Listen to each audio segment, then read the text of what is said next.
ناظرین، ملک کی تاریخ کی ایسی کون سی بڑی قداور شخصیات ہیں جو قیام پاکستان سے لے کر اب تک جن کو نااہل کیا گیا، جن پر پابندیاں لگائی گئیں، جن کو سیاست سے آؤٹ کیا گیا؟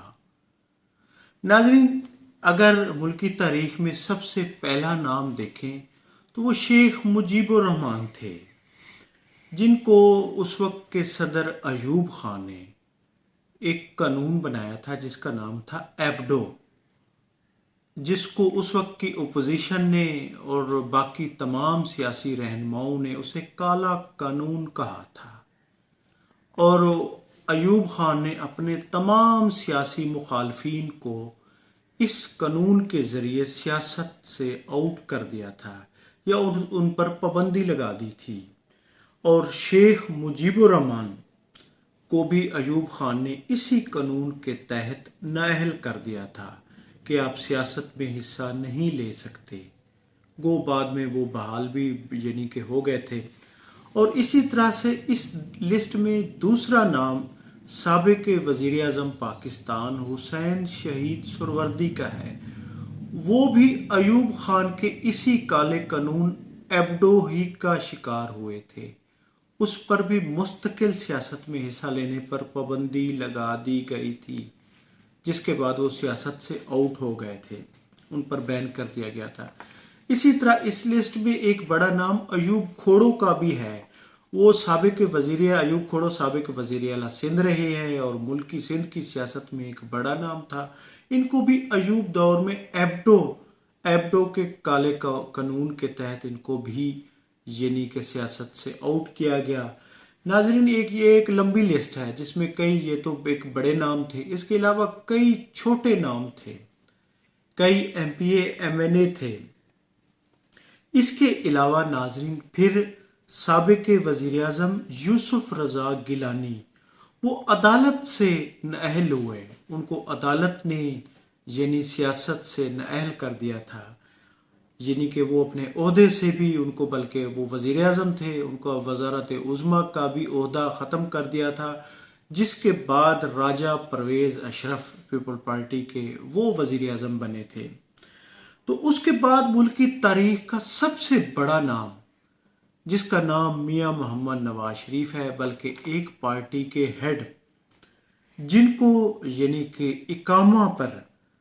اقامہ پر یہ بیسیکلی تو پاناما کا وہ تھا کہ پاناما کی ایک لسٹ تھی جس میں کہ ان کے نام ہے، اور پھر یہ کیس چلا اور اقامہ کی بدولت ان کو تا حیات ان کو نااہل کر دیا گیا کہ یہ ایک غیر ملک کا اقامہ رکھتے ہیں، وہاں پہ یہ ملازم ہیں، یہاں سے وہاں سے پیسے لیتے ہیں، اور انہوں نے الیکشن کمیشن اور دیگر سائٹس پر اپنے اس کو شو نہیں کیا، جس کی بدولت نواز شریف کو تا حیات نااہل کر دیا گیا تھا۔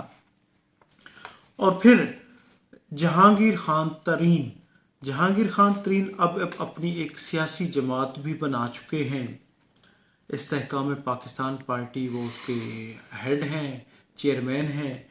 تو یہ بھی سپریم کورٹ سے تاحیات نااہل ہے، اور ابھی تک ان کو کہ وہ کوشش میں ہے، اور خاص طور پر میاں محمد نواز شریف بھی کوشش میں ہے کہ کسی طرح ان کی نااہلی ختم ہو جائے۔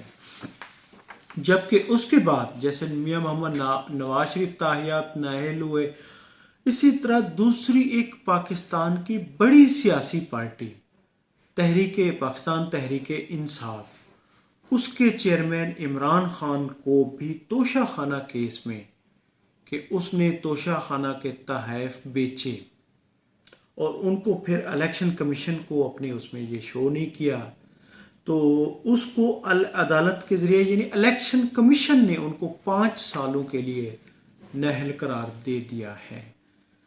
تو ناظرین، نواز شریف ہوں، عمران خان ہوں، ان کا ملکی سیاست میں کیونکہ موجودہ حالات میں 2 بڑی جماعتیں ہیں، نواز شریف کو بھی اسی طرح نااہل کیا گیا تھا، اور اسی طرح عمران خان کو بھی اب 5 سالوں کے لیے نااہل کر دیا گیا ہے۔ گو ان کی جماعت نے دوبارہ عدالت سے رجوع کیا ہے، اس کا فیصلہ جو بھی ہوتا ہے، لیکن وہ اس وقت نااہل ہے۔ تو ناظرین، یہ وہ شخصیات تھیں جو تاحیات جن پر بین لگے یا کچھ عرصے کے لیے بین لگے، ان میں زیادہ تر وہ شخصیات ہیں جو تاحیات نااہل ہو گئی تھیں۔ اس کے علاوہ بہت سی شخصیات ایسی بھی ہیں جن کو یعنی حکومتوں نے، یعنی ایوب خان کی بھی حکومت تھی، جن کو نااہل کیا یا جن پر پابندیاں لگائی گئیں۔ وہ ایک بہت بڑی لسٹ ہے۔ پاکستان کی تاریخ میں ایسا یعنی کہ ایک بار نہیں، یعنی کہ خاص طور پہ فوجی ادوار میں بھی بہت زیادہ رہا ہے کہ بہت سارے اس کو خاص طور پہ صدر پرویز مشرف نے اپنے دور میں، ناظرین، انہوں نے بی اے کی شرط رکھ کر پاکستان کے کئی پرانے جو سیاستدان تھے ان کو آؤٹ کر دیا تھا۔ یعنی بی اے کی ایک ڈگری کی، یعنی کہ جو بی اے پاس ہوگا وہ سیاست میں حصہ لے سکے گا۔ تو انہوں نے کئی چہروں کو انہوں نے بھی یعنی کہ آؤٹ کر دیا تھا سیاست میں۔